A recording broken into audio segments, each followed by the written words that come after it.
full minute in stupefied contemplation of the entree dishes. Perhaps of all conclusions to a situation so portentous, that which occurred was the least possible.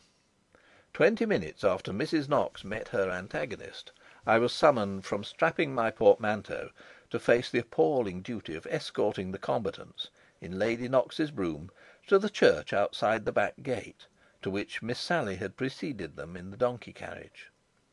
I pulled myself together, went downstairs, and found that the millennium had suddenly set in.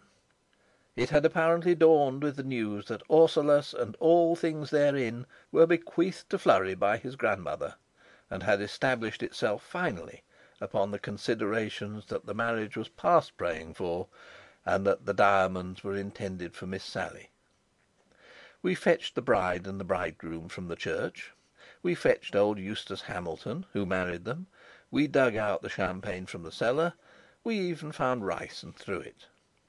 The hired carriage that had been ordered to take the runaways across country to a distant station was driven by Slipper.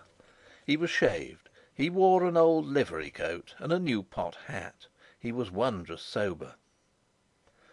On the following morning he was found asleep on a heap of stones 10 miles away. Somewhere in the neighbourhood one of the horses was grazing in a field, with a certain amount of harness hanging about it.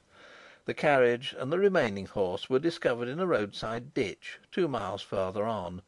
One of the carriage doors had been torn off, and in the interior the hens of the vicinity were conducting an exhaustive search after the rice that lurked in the cushions. End of Chapter 12. An end of Some Experiences of an Irish R.M. by Edith Inonis Somerville and Martin Ross.